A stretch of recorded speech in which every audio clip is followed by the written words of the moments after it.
একজন অমুসলিম কলেজের প্রফেসর, ব্রাহ্মণ ঘরের সন্তান,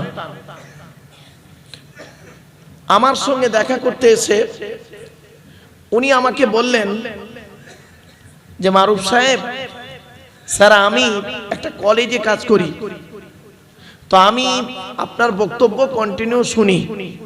আমি বললাম থ্যাংক ইউ। উনি বললেন স্যার আমি কোরআন পড়ে বুঝলাম পেলাম শুকরের মাংস খাওয়া হারাম, সুদ খাওয়া হারাম, মদ খাওয়া হারাম, ব্যভিচার করা হারাম। আমি বললাম হ্যাঁ। উনি বললেন কাদের জন্য হারাম? যারা আল্লাহকে বিশ্বাস করে, নবীকে বিশ্বাস করে, তাদের জন্য হারাম। আমি তো আল্লাহকে বিশ্বাস করি না, আমি তো নবীকে বিশ্বাস করি না, তা আমি যদি সুদ খাই, মদ খাই, ঘুষ খাই অথবা ব্যভিচার করি, শুকরের মাংস ভক্ষণ করি, তাহলে কেন সৃষ্টিকর্তা আল্লাহ আমাকে কিয়ামতের মাঠে শাস্তি দেবেন? আমাকে তো হালাল খেতে কোরআনে বলেনি। মারাত্মক প্রশ্ন কিন্তু। আমাকে তো আল্লাহ কোরআনে হালাল খেতে বলেনি, বলেছে কাদের? ইয়া আইয়ুহাল্লাযীনা আমানু, হে ঈমানদার বান্দাগণ। তা আমি তো ঈমানদার বান্দা নই। তখন আমি ওনাকে বলেছিলাম স্যার আপনি কি গোটা কোরআন পড়েছেন? তা বললো হ্যাঁ। আমি বললাম স্যার কোন এক জায়গায় সামান্য একটু মিস্টেক হয়ে গেছে। বলছে কিরকম? আমি বললাম স্যার গোটা কোরআনের মধ্যে 3 শ্রেণীর লোককে আল্লাহ হালাল খেতে বলেছেন। কয় শ্রেণী? 3 শ্রেণীর লোককে আল্লাহ হালাল খেতে বলেছেন। চলুন আমরা এই 3 শ্রেণীর মধ্যে পড়ি কিনা একটু দেখি। 1 নাম্বার, নবী রাসূলদেরকে আল্লাহ হালাল খেতে বলেছেন। উনি বললেন স্যার নবী রাসূলুল্লাহ তো হালাল খাবেন, এতে এটা আবার আল্লাহর বলার কি দরকার ছিল? আমি বললাম স্যার এ কারণেই বলা হয়েছে যাতে করে সাধারণ মানুষের মাথায় এটা না ঢুকে যায় নবী মানে যা খুশি তাই, রাসূল মানে যা খুশি তাই। এত সহজ নয়, মনে রাখবেন। কোরআনে বলা হয়েছে 8 নম্বর পারা 10 নম্বর পৃষ্ঠার একেবারে 7 নম্বর লাইন, সূরার নাম সূরা আরাফ, ফালানাসআলান্নাল্লাযীনা উরসিলা ইলাইহিম ওয়ালানাসআলান্নাল মুরসালিন। প্রত্যেক নবী রাসূলকে আমি আল্লাহ কিয়ামতের মাঠে জিজ্ঞাসা করব, আপনাকে নবী করে পাঠিয়েছিলাম, আপনি কি আপনার দায়িত্ব পালন করেছিলেন? আপনাকে রাসূল করে পাঠিয়েছিলাম, আপনি কি আপনার দায়িত্ব পালন করেছিলেন? নবী রাসূলদেরকে যদি এই রকম প্রশ্নের সম্মুখীন হতে হয়, আমি আপনি কোন জায়গায় দাঁড়িয়ে আছি? আমাকে আপনাকে আল্লাহ প্রশ্ন করবেন না? আপনারা ভাবলেন কি করে? অবশ্যই প্রশ্নের সম্মুখীন হতে হবে। আল্লাহ পাক কোরআনে বলেছেন সূরা কিয়ামার মধ্যে, আয়াহসাবুল ইনসানু আন ইউতরাকা সুদা। মানুষ কি মনে করেছে এমনি এমনি ওকে ছেড়ে দেবো, বিচার না করে ছেড়ে দেবো এমনি এমনি? এত সহজ নয়। কড়াই গন্ডায় হিসাব নেব, যদি ভালো বুঝি তো রেহাই দেবো, আর নইলে যদি একটু গন্ডগোল দেখি বলবো দাঁড়া খবর আছে। চলুন, তো কোরআনে 3 শ্রেণীর লোককে আল্লাহ হালাল খেতে বলেছেন। 1 নাম্বার, নবী রাসূলদেরকে আল্লাহ হালাল খেতে বললেন। রেফারেন্সটা কোথায় আছে? 18 নম্বর পারার 4 নম্বর পৃষ্ঠার 9 নম্বর লাইন, সূরার নাম সূরা মুমিনুনের 51 নম্বর আয়াত। ইয়া আইয়ুহার রাসূল কুলু মিনাত তাইয়্যিবাতি ওয়ামালু সলিহান ইন্নী বিমা তা'মালুনা আলীম। আল্লাহ বললেন হে রাসূলগণ, হে নবীগণ, রাসূলগণ, আপনারা পৃথিবীতে হালাল খাবার খান, ওয়ামালু সলিহান, এবং পৃথিবীতে ভালো ভালো কাজগুলো করুন। কেন? ইন্নী বিমা তা'মালুনা আলীম, আমি আল্লাহ নিশ্চয়ই আপনাদের খবর সব রাখি। কিছু বুঝতে পারছেন? তাহলে আমরা এখানে কেউ নবী রাসূল নয়। 1 নাম্বারটা বাদ। উনি বললেন আমি নবীও নই রাসূলও নই। বললাম স্যার তাহলে 1 নাম্বারটা বাদ। বলছে 2য় নম্বরে কাকে বলা হয়েছে হালাল খেতে দেখি চলুন। যারা আল্লাহকে বিশ্বাস করে, নবীকে বিশ্বাস করে, ইসলামিক পরিভাষায় তাদেরকে বলে মুমিন। কি বললাম বাবা? মুমিন। তো আপনারা আল্লাহকে বিশ্বাস করেন, নবীকে বিশ্বাস করেন, তাহলে আপনারা আমরা মুমিন। চলুন আমাদেরকে হালাল খেতে আল্লাহ কোথায় বলেছে দেখে নিন। 2 নম্বর পারা 4 নম্বর পৃষ্ঠা 14 নম্বর লাইন, সূরার নাম সূরা বাকারার 172 নম্বর আয়াত। ইয়া আইয়ুহাল্লাযীনা আমানু কুলু মিন তাইয়্যিবাতি মা রাযাকনাকুম ওয়াশকুরু লিল্লাহি ইন কুনতুম ইয়্যাহু তা'বুদুন। হে ঈমানদার বান্দাগণ, আমার দেওয়া হালাল রিজিকগুলো তোমরা ভক্ষণ করো, আর আমি আল্লাহ আমার শুকরিয়া আদায় করো, আর আমারই ইবাদত করো, অন্য কারোর আরাধনা উপাসনা করিও না। আজকের আলোচনায় এই ইঙ্গিতগুলো দেওয়া আছে। চলো, তাহলে আমরা মোমেন। উনি তখন বললেন, আমি তো আল্লাহকে বিশ্বাস করি না, নবীকে বিশ্বাস করি না, আমি মোমেন নাই, সুতরাং ওটা আপনার জন্য প্রযোজ্য, ওই আয়াতটা আমার জন্য নয়। ভালো। এবার বললাম, স্যার 3 নাম্বারটা দেখুন তো আপনি পড়েন কিনা, আর আপনারা একটু ভাবুন তো বাবু। আমি বললাম, কোরআনে বলা হয়েছে সমগ্র মানব জাতিকে আল্লাহ হালাল খেতে বলেছেন। জোরে বলুন সুবহানাল্লাহ। বলছে মানব জাতিকে হালাল খেতে বলেছে মানে? বললাম হ্যাঁ স্যার। আপনি মানব জাতির মধ্যে পড়েন কি? বলছে হ্যাঁ আমি মানব জাতির মধ্যে। নাকি? আমি বললাম স্যার আপনি কি এটা ভাবেন ম্যাংকি থেকে ম্যান, বাঁদর থেকে মানুষ, এটা বিশ্বাস করেন কি? বলছে না না না না, আমি আদমের সন্তান, আমি আদমের সন্তান, আমি একজন মানুষ, মানব জাতির মধ্যে একজন। তাই বললাম স্যার আপনি হিন্দু হন, মুসলিম হন, জৈন, খ্রিস্টান, ব্রাহ্মণ, যাই হন না কেন, আপনাকে হালাল খেতে হবে। এটা আমি বলিনি, কোরআনে বলা হয়েছে। চলুন আমি। উনি তখন করলেন কি, লিখে নিলেন। কোরআনের কোথায় লেখা আছে শুনে নিন। 2 নম্বর পারা 4 নম্বর পৃষ্ঠার একেবারে 8 নম্বর লাইন, সূরার নাম সূরা বাকারার 168 নম্বর আয়াত। ইয়া আইয়ুহান নাস, নাস মানে মানব। ইয়া আইয়ুহান নাস, হে মানব জাতি, কুলু মিম্মা ফিল আরদি হালালান তাইয়্যিবা, পৃথিবীতে আমার দেওয়া হালাল রিজিকগুলো তোমরা ভক্ষণ করো। ওয়ালা তাত্তাবিউ খুতুওয়াতিশ শয়তান, শয়তানের পথকে অনুসরণ করিও না। ইন্নাহু লাকুম আদুউম মুবিন, শয়তান হলো তোমাদের প্রকাশ্য দুশমন।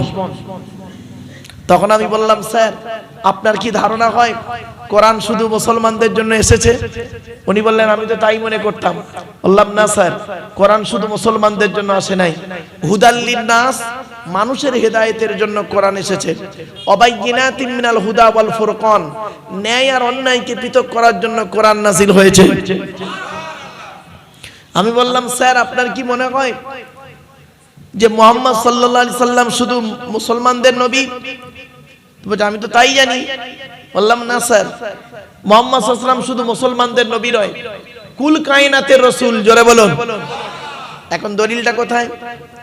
9 নম্বর পারার 9 নম্বর পৃষ্ঠার একেবারে 11 নম্বর লাইন, সূরার নাম সূরা আরাফ।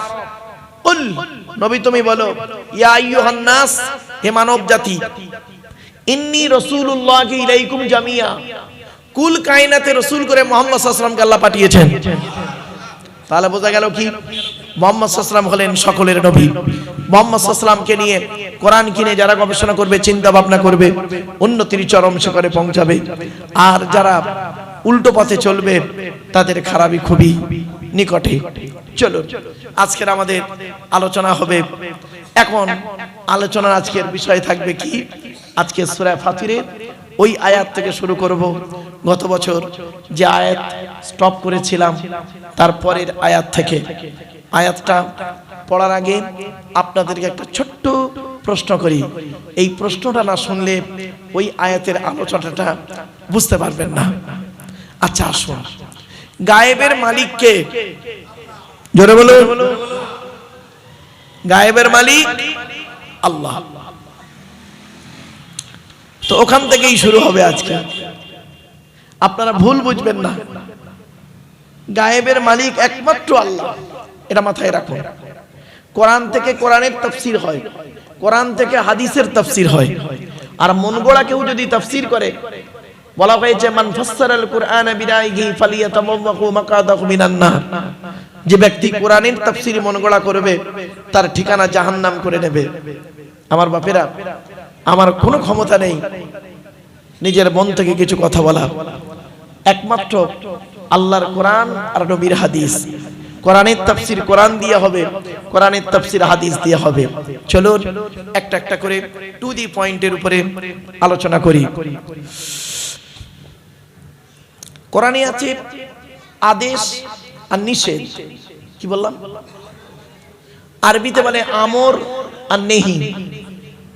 আদেশ আয়াত হলো 1000, 1000 আয়াত হলো আদেশ, অর্ডার করেছেন করো করো। আর 1000 আয়াত হলো নিষেধ নিষেধ, করোনা করোনা করোনা। কোথায় আছেন আপনি? ভাবতে পেরেছেন? চলুন, আল্লাহ রাব্বুল আলামিন কোরআনে বললেন এটা করো না, ওটা করো।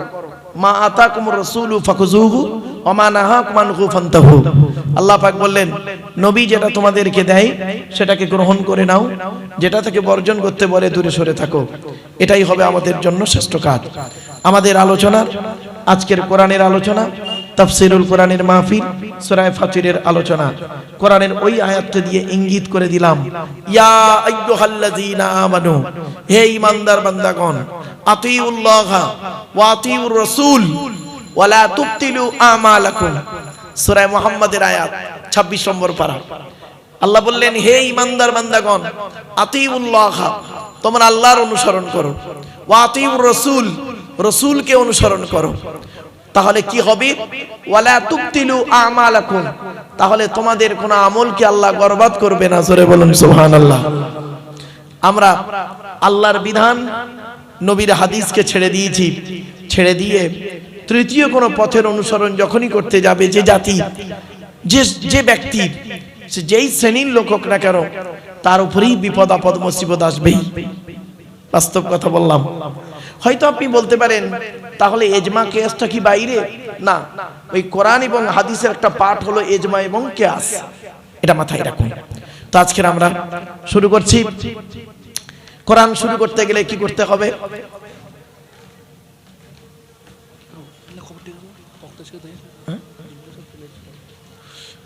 কোরআন পড়তে গেলে সর্বপ্রথম কি পড়তে হবে? তাউজ তাসমিয়া, মানে আউজ বিল্লাহ বিসমিল্লাহ। আল্লাহ রাসূল বলেছেন তাউজ তাসমিয়ার কথা কোরআনে বলা হয়েছে কি? ইজা করাতাল কুরআনা ফাস্তাইজ বিল্লাহি মিনাশ শাইতানির রাজিম। সূরা নাহল।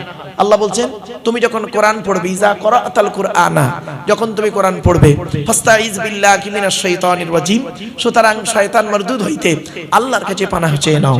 তো আমার বাপেরা, একবার করজোড়ে নিবেদন করছি, উচ্চ আওয়াজে একবার আউজ বিল্লাহ পড়া যাবে? একবার পড়ুন, আউযু বিল্লাহি মিনাশ শাইতানির রাজিম। আউজ বিল্লাহ পড়লাম, বিতাড়িত শয়তান মারদুদ হইতে আল্লাহর কাছে পানাহ চেয়ে নিলাম। আউজ বিল্লাহ পড়ার পরে কি পড়তে হয় বাবা? বিসমিল্লাহ, তাসমিয়া। আল্লাহর নবী বলেছেন বিসমিল্লাহ। আচ্ছা, আগে কোরআন থেকে বলি। আল্লাহ রাসূল, আল্লাহ পাক কোরআনে বলেছেন ওই খাবারটা তোমরা খেও না যেটা আল্লাহর নাম নেওয়া হয়নি, ওই খাবার তোমরা খেও না, তোমাদের জন্য হারাম। আর রাসূল বললেন কুল্লু আমরিন জিবালিন লাম ইউবদা বিসমিল্লাহির রাহমানির রাহিম ফাহুয়া আফতার। আল্লাহর নবী বলেন প্রত্যেকটা কাজ যখন শুরু করবে বিসমিল্লাহ দিয়ে শুরু করবে, আর বিসমিল্লাহ ছাড়া যদি ওই কাজ শুরু হয় তাহলে ওতে কোনো বরকত হবে না, ওটা হবে লেজ কাটা। তাই একবার উচ্চ আওয়াজে আন্তরিকতা নিয়ে বিসমিল্লাহ পড়া যাবে?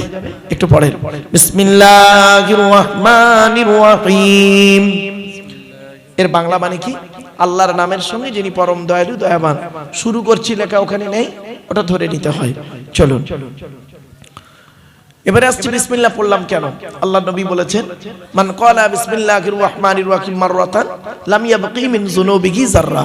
আল্লাহর নবী বলেন যে ব্যক্তি একবার বিসমিল্লাহির রাহমানির রাহিম পড়বে তার জিন্দেগীর সমস্ত সগীরা গুনাহগুলো আল্লাহ maaf করে দেবে। এজন্য আউজ বিল্লাহ বিসমিল্লাহ দিয়ে শুরু করবেন। আল্লাহর নবী প্রত্যেকটা কাজ শুরু করতেন বিসমিল্লাহ দিয়ে।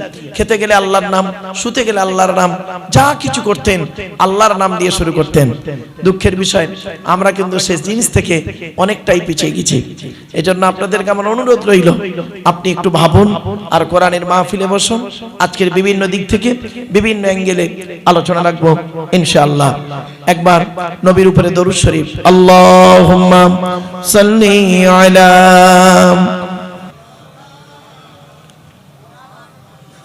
ওয়া আলা আলি সাইয়্যিদিনা।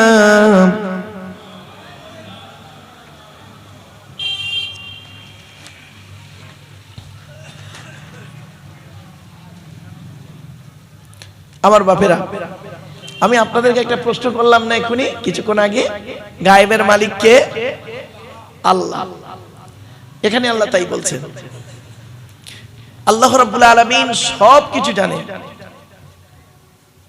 আজকের যে আয়াত শুরু হচ্ছে সে আয়াতটি হচ্ছে শেষ রুকু, এক রুকুই আছে আজকে। শেষ রুকু, এটা শেষ রুকু। এই শেষ রুকুটাই আজকে আপনাদের কাছে আলোচনা করলে ইনশাআল্লাহুল আজিজ সূরা ফাতির শেষ হয়ে যাবে। খুব বড় সূরাটা ছিল, কয়েক বছর ধরে আপনারা আলোচনা শুনে আসছেন। আজকের লাস্ট রুকুটা রয়েছে, আয়াতটা প্রথম পড়ি। ইন্নাল্লাহা আলিমু গায়বিস সামাওয়াতি ওয়াল আরদি ইন্নাহু আলিমুম বিযাতিস সুদূর। প্রথমে বাংলা মানেটা শুনে নিই। নিশ্চয়ই আল্লাহ আসমান এবং জমিনের গায়েবের সমস্ত খবর জানেন। জোরে বলুন। এমনকি ইন্নাহু আলিমুম বিযাতিস সুদূর, প্রত্যেকের অন্তরের খবরও আল্লাহ রাখেন। এখন প্রশ্ন হলো, এই আয়াত দিয়ে অন্য আয়াতের ব্যাখ্যা কি আসছে দেখি। চলো, আল্লাহ বলছেন কোরআনে আয়াত,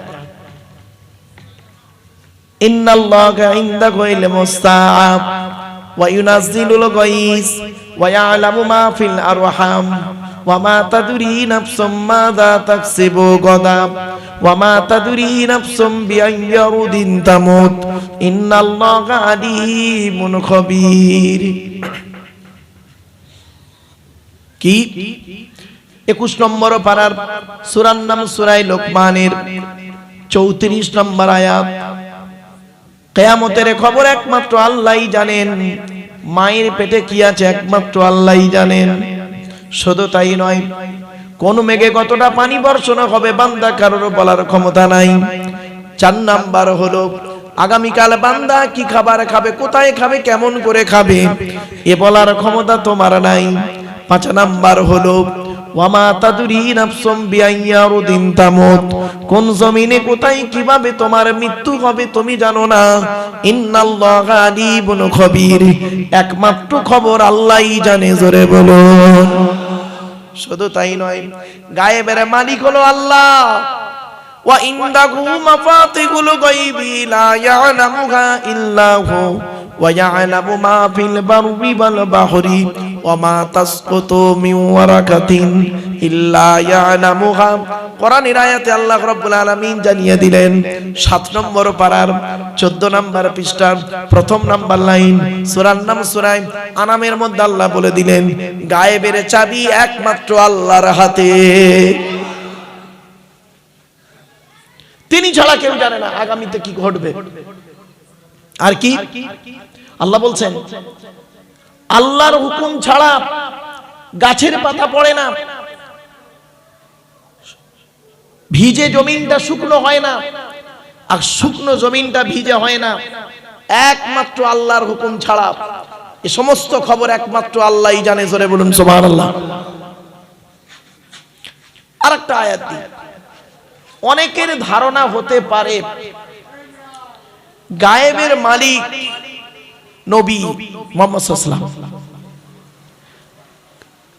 রাসূল যে গায়েব জানেন, সে গায়েবটা হলো গায়েবে হুসুলি। আল্লাহ রাব্বুল আলামিন তাকে পার্সোনাল ভাবে যেটা জানিয়েছেন সেটাই তিনি জানেন। যেটা বলুন সুবহানাল্লাহ। এটা হলো আমাদের আকীদা, বিশ্বাস।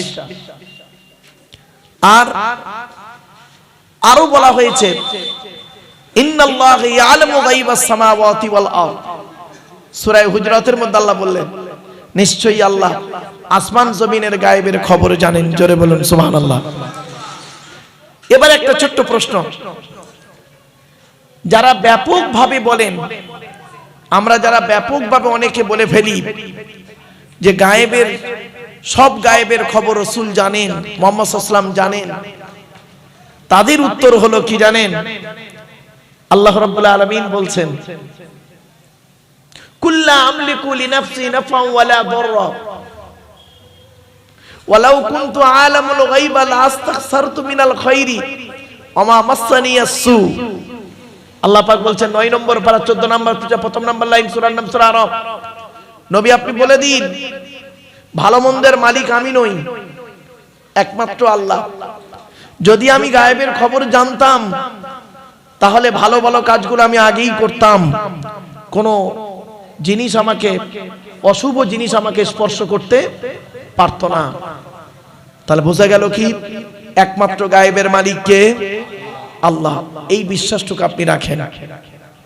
এই বিশ্বাসটুকু রাখেন।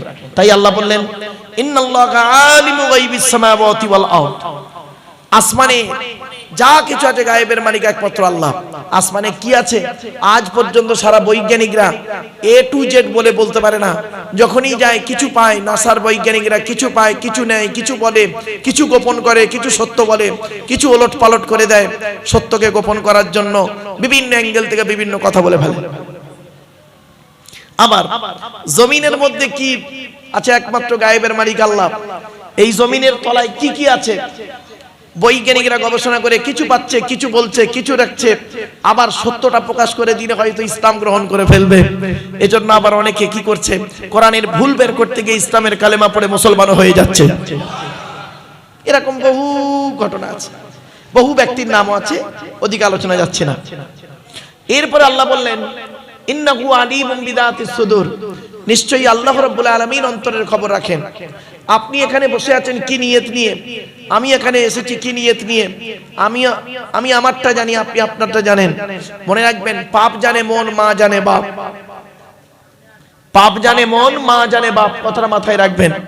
অতএব অন্তরটাকে ঠিক রাখুন, আল্লাহর উপরেই রাখুন বিশ্বাসটা, তাহলে আপনি ঠিক জায়গায় দাঁড়িয়ে থাকবেন।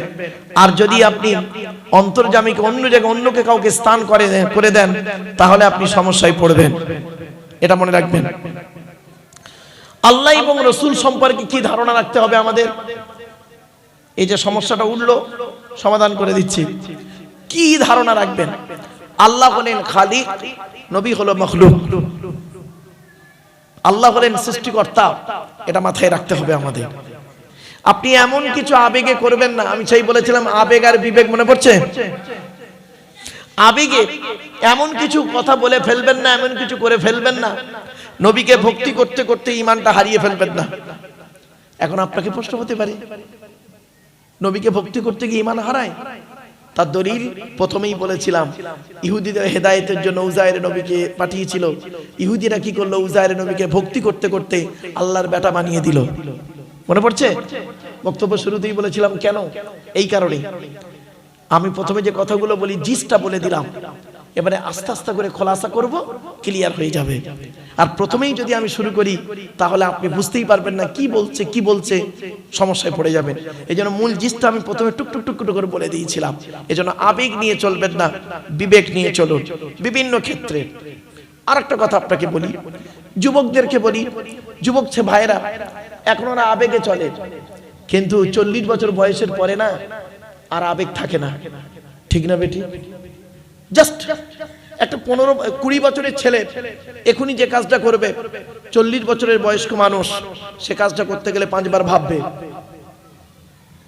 আপনি বয়স বলছেন, গত বছরে আলোচনা করেছিলাম যে আয়াতটা, সেই আয়াতটার কি ছিল জানেন? মনে আছে যে উম্মতে মুহাম্মাদির গড় আয়ু কতদিন? মনে পড়ছে আপনাদের? এবার উম্মতে মুহাম্মাদির গড় আয়ু হলো, রাসূলুল্লাহ বলেছেন 60 থেকে 70। খুব কম লোকই 70-এর বেশি পায়, মানে হায়াত পায়। এর আগের আয়াতটা ছিল গত বছরে, এটা বলে শেষ করেছিলাম। আর এও পর্যন্ত একটা বলেছিলাম, একজন মানুষ রাসূলুল্লাহর কাছে এসে বলছেন, ইয়া রাসূলুল্লাহ, বেশি দিন বাঁচতে গেলে কি করতে হয়? তা রাসূলুল্লাহ বললেন, তোমার বয়স কত? তা লোকটা বললেন, আমার বয়স এই। দেখা গেল তার বয়সটা খুব অনেকটাই বেশি। তো নবীজি বললেন, তা তুমি বাঁচতে চাও কেন? বলছি এই এখনই মরে যাব। তা রাসূল বললেন, বেশি দিন বাঁচতে গেলে কয়েক কটা জিনিস পৃথিবীতে করো। 1 নাম্বার, ভালো ভালো কাজগুলো করো। 2 নাম্বার, আত্মীয়তা বিচ্ছেদ করো না। কি আত্মীয়তা বিচ্ছেদ করো না। আজকে আমি বেশ কিছু কথা বলবো মা বোনদের সম্পর্কে। মায়েরা বোনেরা একটু শুনবেন। আত্মীয়তা বিচ্ছেদ করার মূল একটা জিস্ট হলো মা বোনেরা। আজকের মা বোনদের সম্পর্কে আমি বেশ কিছু কথা বলবো, মা বোনেরা ভুল বুঝবেন না, আমাকে একটু ধৈর্যের পরিচয় দিন। এরপর আল্লাহ পাক বলছেন, সেই আল্লাহর গুণগান গাইবে যে আল্লাহ জমিনের মধ্যে তোমাদেরকে কি করেছে? খলিফা নিযুক্ত করেছে, প্রতিনিধি নিযুক্ত করেছেন। হুয়াল্লাযী জাআলাকুম খলাইফা ফিল আরদি ফামান কাফারা ফাআলাইহি কুফরুহু অনেক আছে যে তাদের মধ্যে কুফরি করে, তার উপরেই সে কুফরির মধ্যেই থাকে, যে কুফরি করে। খবরদার আল্লাহকে অস্বীকার করবেন না, আল্লাহকে স্বীকার করুন। সৃষ্টিকর্তাকে আপনাকে স্বীকার করতে হবে। আপনি নিজে নিজে আসেননি, আপনাকে আনা হয়েছে। আপনি হলেন দুর্বল, আমি হলাম দুর্বল, আপনি হলেন দুর্বল। আপনি অস্তিত্বে ছিলেন না, আল্লাহ আপনাকে নিয়ে এসেছেন বিভিন্ন অ্যাঙ্গেলে।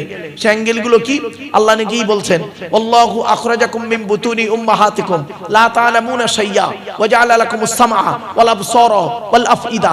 আল্লাহ বলছেন, আমি আল্লাহ তোদেরকে তোদের মায়ের পেটের ভিতর থেকে বের করেছি। লা তা'লামুনা শাইয়া, পৃথিবীর কোনো ভাষাই তুই জানতে না। ওয়া জাআলা লাকুমুস সামআ, শোনার জন্য কান দান করেছি। ওয়াল আবসারা, দেখার জন্য চোখ দান করেছি। ওয়াল আফইদা, বোঝার জন্য হৃদয় দান করেছি। জোরে বলুন সুবহানাল্লাহ। রব্বুল আলামিন বলছেন, এগুলো তোর দান করেছি, তোর অস্তিত্ব, তাহলে তুই কেমন করে আমাকে অস্বীকার করিস? কাইফা তাকফুরুনা বিল্লাহি ওয়া কুনতুম আমওয়াতান ফাআহইয়াকুম সুম্মা ইউমীতুকুম সুম্মা ইউহয়িকুম সুম্মা ইলাইহি তুরজাউন। কেমন করে তোর আল্লাহকে অস্বীকার করিস? তোর ছেলে নিষ্প্রাণ, কোনো অস্তিত্ব ছিল না পৃথিবীতে। আপনি ভাবছেন কি? দাঁড়ান। এরপর আল্লাহ পাক বললেন, তারা কাফেরদের, অস্বীকারীদের কুফরিটা, অস্বীকারটা কি হয় জানেন? তাদের রবের প্রতি এমন ভাবে অস্বীকার করে তারা, সেটাই তাদেরকে খুব বেরিয়ে দেয়। তারা মনে করে আমরা এতেই খুব ভালো আছি। আল্লাহ পাক বলছেন, তাদের একমাত্র কি হয়, মানে পাপ ছাড়া তাদের কোনো কাজ নেই। এরপর আল্লাহ পাক বলছেন, তারা হলো জাহান্নামী। যারা আল্লাহকে অস্বীকার করে তারা হলো জাহান্নামী। এক কথায় সহজ সরল ভাষায় বলছে, যেন সৃষ্টিকর্তাকে আপনি অস্বীকার করতে পারবেন না। আপনি আপনার পিতামাতাকে যেমন অস্বীকার করতে পারবেন না, তদ্রূপ সৃষ্টিকর্তাকে আপনি অস্বীকার করতে পারবেন না। সৃষ্টিকর্তা আপনাকে সৃষ্টি করেছেন বাপের পৃষ্ঠ হতে, মায়ের পেটে থেকে, এটাকে আপনাকে মানতেই হবে। আল্লাহ পাক বললেন, ফামান কাফারা ফাআলাইহি কুফরুহু ওয়ালা ইয়াজিদুল কাফিরিনা কুফরুহুম ইনদা রাব্বিহিম ইল্লা মাক্তা ওয়ালা ইয়াজিদুল কাফিরিনা কুফরুহুম ইল্লা খাসারা। ক্ষতি ছাড়া কোনো ব্যাপার থাকে না তাদের। এই জন্য অস্বীকারীদের অবস্থা হলো আল্লাহকে স্বীকার করে নেওয়া, আর স্বীকার যদি না করেছে তাহলে হবে সে শয়তানের দল, আর শয়তানের দল কোনোদিন জয়লাভ করতে পারে না। কোরআনে বলা হয়েছে, যারা আল্লাহকে অস্বীকার করে, নবীদেরকে অস্বীকার করে, নিজের জন্মকে, অস্তিত্বকে অস্বীকার করে, হায়াত মউতকে অস্বীকার করে, তারা কি হলো? কাফির, কুফর করে, অস্বীকার করলো। কুফর শব্দের অর্থ কি? সত্যকে গোপন করা। আপনি সত্যকে গোপন করেছেন, অতএব আপনার ঠিকানা হবে জাহান্নাম। কোরআন জানিয়ে দিয়েছে। এরপর আল্লাহ পাক বললেন, নবী আপনি বলে দিন, তোমরা আল্লাহকে ছাড়া অন্য কাউকে যাদেরকে ডাকছো, তারা কি পৃথিবীতে কোনো কিছু তৈরি করতে পেরেছেন? আল্লাহ বলছেন, তুমি আল্লাহকে ছাড়া অন্য কাউকে ডাকছো, তারা কি পৃথিবীতে কিছু তৈরি করেছে? কিছুই করতে পারেনি। কুল আরাআইতুম শুরাকাকুমুল্লাযীনা তাদউনা মিন দুনিল্লাহ আরুনি মাযা খালাকু মিনাল আরদি আম লাহুম শিরকুন ফিস সামাওয়াত। তারা কি পৃথিবীতে কিছু তৈরি করেছে? কিছু অংশ করেছে? দেখাও আমাকে। জীবনে পারবে না। এই পৃথিবীর সব কিছু তৈরি করেছেন সৃষ্টিকর্তা আল্লাহ। কোরআনের প্রথমেই বলে দিয়েছে, আমি বক্তব্যের শুরুতেই বলেছিলাম, আল্লাহ পাক বলছেন, এই পৃথিবীর সমস্ত জিনিস সৃষ্টি করেছি সুন্দর করে মানুষের জন্য বলে দিয়েছি।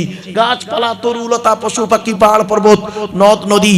আল্লাহ পাক বলছেন, অতিলকাল আমসালু নাদরিবুহা লিন্নাস ওমা ইয়াকিলুহা ইল্লাল আলিমুন। কোরআনে আল্লাহ পাক বললেন, এই আসমান, পৃথিবী, জমিন সৃষ্টি করেছি কাদের জন্য? মানুষের জন্য। মানুষের জন্য। অতিলকাল আমসালু নাদরিবুহা লিন্নাস ওমা ইয়াকিলুহা ইল্লাল আলিমুন। এগুলো বুঝবে কারা? আলেম লোকেরা বুঝবে, জ্ঞানী লোকেরা বুঝবে, জ্ঞানীরা এগুলো অনুভব করতে পারবে। সেজন্য আল্লাহ পাক কোরআনে দুই জায়গায় বলেছেন, কি জানেন? আফালা ইয়াতাদাব্বারুনাল কুরআন।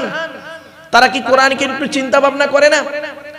আপনি কোরআনকে একটু ভাবুন না, কোরআনকে একটু চিন্তা ভাবনা করুন, কোরআন পড়ুন। এই কোরআনকে নিয়ে সারা বিশ্ব গবেষণা করছে। আপনি কি জানেন? ছোট্ট একটা উদাহরণ দিচ্ছি, রেগে যাবেন না কেউ। বর্তমানে ইহুদিদের সংখ্যা বেশি না মুসলমানদের সংখ্যা বেশি?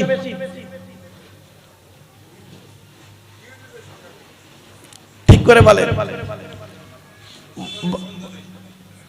সারা খ্রিস্টানদের কথা বলিনি, ইহুদি। বর্তমানে পৃথিবীতে ইহুদিদের সংখ্যা খুব কম। ওই ইসরায়েলে আছে 99%, আর বাকি সারা পৃথিবীতে অল্প অল্প ছড়িয়ে ছিটিয়ে আছে। ইহুদিদের সংখ্যা খুব কম, মুসলমানদের সংখ্যা প্রায় 200 কোটি। তাহলে বর্তমানে মার খাচ্ছে কারা বেশি? কেন? যুক্তি কি বলে? যারা সংখ্যায় বেশি হয় তারা মার খায় না, মারে। তাহলে মার খাচ্ছেন কেন?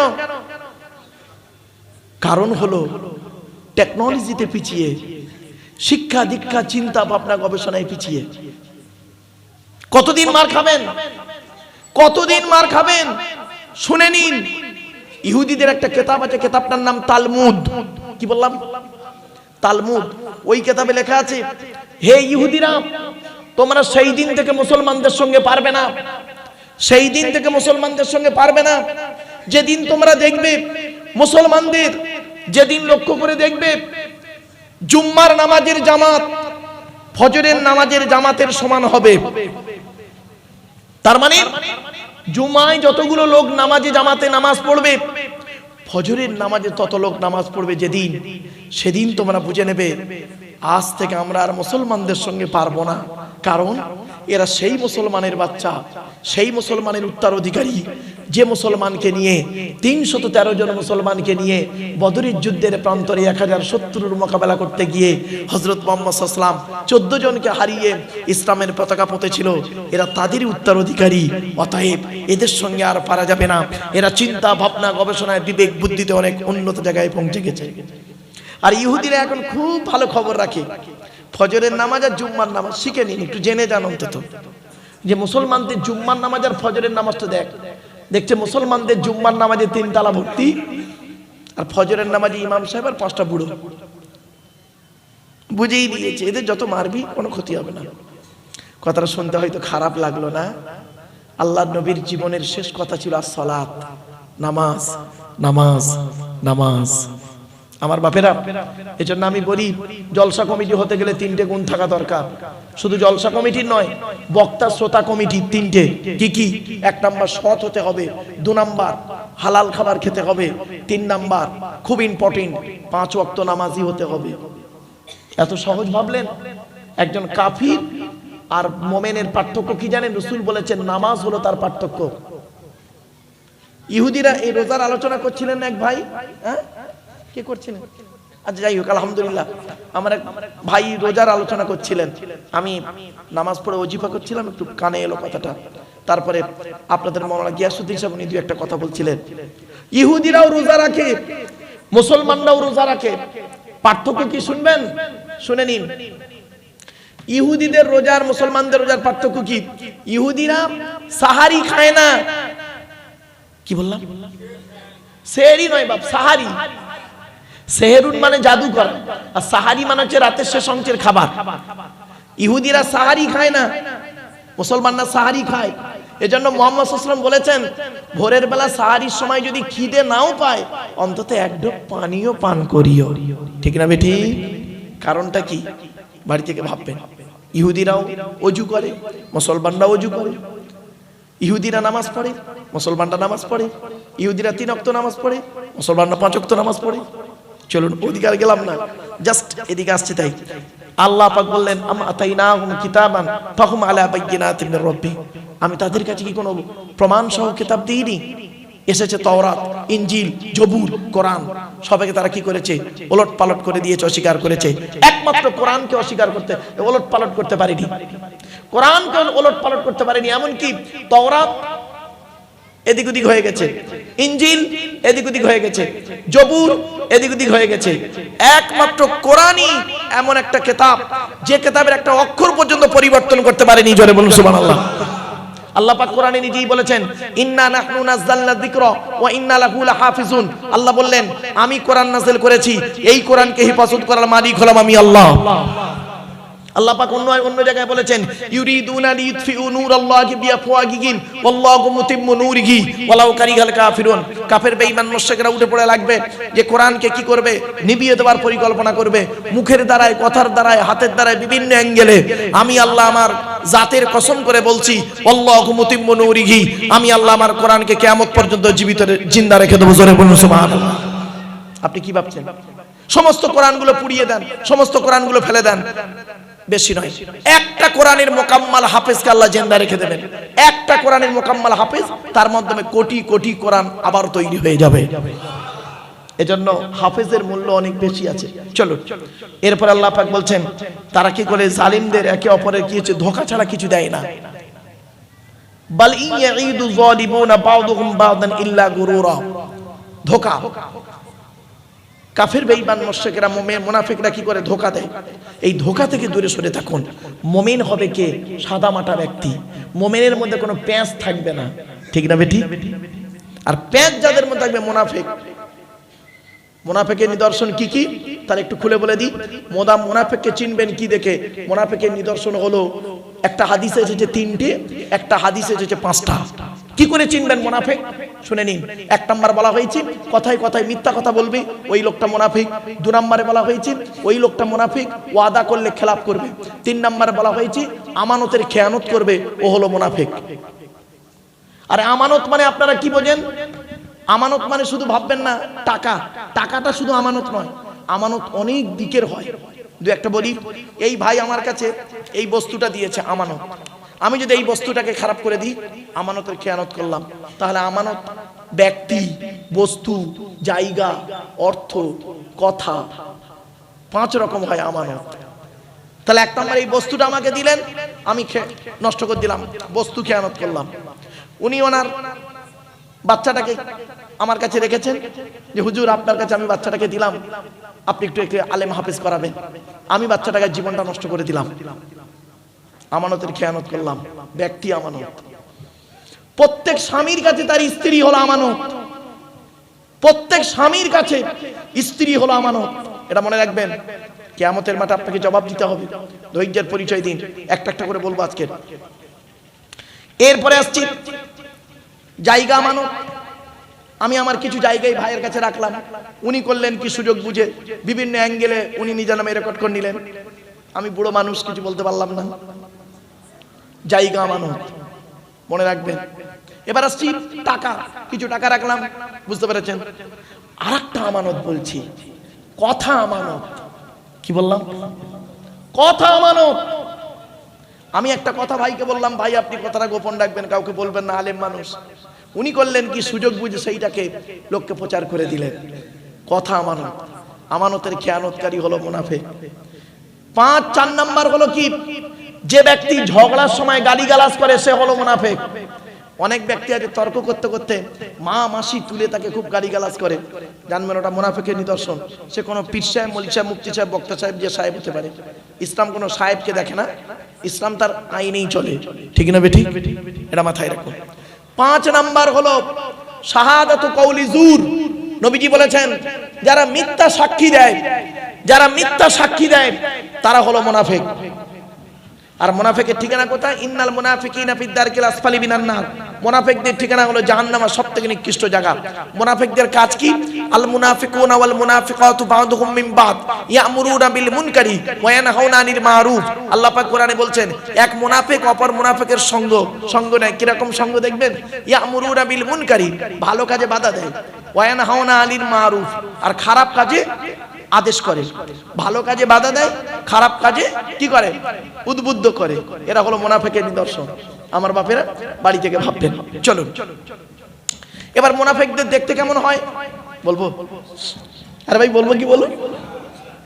মুনাফিকদের দেখতে আমি বলিনি, কোরআন বলছে وَإِذَا رَأَيْتَهُمْ تُعْجِبُكَ أَجْسَامُهُمْ وَإِنْ يَقُولُوا تَسْمَعْ لِقَوْلِهِمْ كَأَنَّهُمْ خُشُبٌ مُّسَنَّدَةٌ يَحْسَبُونَ كُلَّ صَيْحَةٍ عَلَيْهِمْ هُمُ الْعَدُوُّ فَاحْذَرْهُمْ قَاتَلَهُمُ اللَّهُ أَنَّ يُؤْفَكُونَ। সূরা মুনাফিকুন 28 পারে আল্লাহ বলছেন মুনাফিকদের কি করে চিনবে নবী? আল্লাহ রাসূলকে নবীজি বলছেন, আল্লাহ রাসূলকে আল্লাহ পাক বলছেন কি নবী মুনাফিকদের চিনবে কি দেখে? কি দেখে চিনবে? গালে দাড়ি, মাথায় টুপি, নামাজও পড়ে, রোজাও রাখে, পাগড়িও পরে। কি দেখে চিনবেন মুনাফিককে? বলছে 1 নাম্বার হলো ওয়াইদা রাআইতাহুম তু'জিবুকা আজসামুহুম, ওদের দেহটা দেখলে তুমি আশ্চর্য হয়ে যাবে, চাকচিক্য থাকবে। আর কি? ওয়াইন ইয়াকুলু তাসমা, ওরা যখন কথা বলবে না নবী তুমি দেখবে মনোযোগ সহকারে শুনবে, কত ভালো ভালো কথা বলছে। লিকাউলিহিম কান্নাকুম খুশুবুম মুসান্নাদা, ঠিক ওদের কথাটা কিরকম? দেয়ালে একটা কাঠকে ঠেকিয়ে রাখলে যেমন কোনো অস্তিত্ব থাকে না, ঠেলে দিলে পড়ে যায়, তো ওদের কথাটা ঠিক ওই রকম। আর কি মারাত্মক কথা এবার শুনুন। ইয়াহসাবুনা কুল্লা সাইহাতিন আলাইহিম। আর মুনাফিকদের একটা হলো কি জানেন, প্রত্যেকটা কথা ওরা ওদের বিরুদ্ধে মনে করে, ওদের বিরুদ্ধে। ধরুন একটা কথা অনুমান করছি, খারাপ সেন্স নেবেন না, উদাহরণটা দিই, শিখে নিন। ধরুন আমরা তিনজন বসে আছি, আমি একটা কথা বললাম, জাস্ট একটা কথা বললাম যে মুনাফিকদের ভালো ড্রেস হবে, কথাগুলো চাকচিক্য হবে। এখন দেখা যাচ্ছে একজন ব্যক্তি তিনি খুব ভালো জামা পরে এসেছেন, তুমি মনে মনে ভাবছেন দেখেছেন উনি একটা পুরাতন জামা পরে এসেছে বলে ওনার হিংসা হচ্ছে, আমি নতুন জামা পরে এসেছি তাই উনি আমার ওই কথাটাই তুললো। এটা মুনাফিকের নিদর্শন, বুঝতে পারছেন না? আর আপনি পড়েছেন আপনার ব্যাপার। কোরআনে আল্লাহ বলেছেন ইয়া বানি আদমা খুযু যিনাতাকুম ইনদা কুল্লি মাসজিদিন ওয়া কুলু ওয়াশরাবু ওয়া লা তুসরিফু। হে আদমের সন্তানেরা উত্তম পোশাক পরিধান করে মসজিদে গিয়ে নামাজ পড়ো। আরো কোরআনে বলা হয়েছে ইয়া বানি আদমা কদ আনজালনা আলাইকুম লিবাসান ইউয়ারি সাওআতিকুম ওয়া রিশা ওয়া লিবাসুত তাকওয়া। হে আদমের সন্তান, আমি তোমাদের জন্য উত্তম পোশাক নাযিল করেছি, সেই পোশাক পরো। তা আপনি কেন ওটাকে আপনার বিরুদ্ধে নিলেন? কোন কথা বলছি, ধরুন আমি একটা কথা বললাম যে আল্লাহর কাছে মাথা নত করবেন, নবীর কাছে নবীর কথা মতো চলবেন, আর এমন কোন ব্যক্তির মানে কি করবেন তার কাছে মাথা নত করবেন না, বলে দিলাম।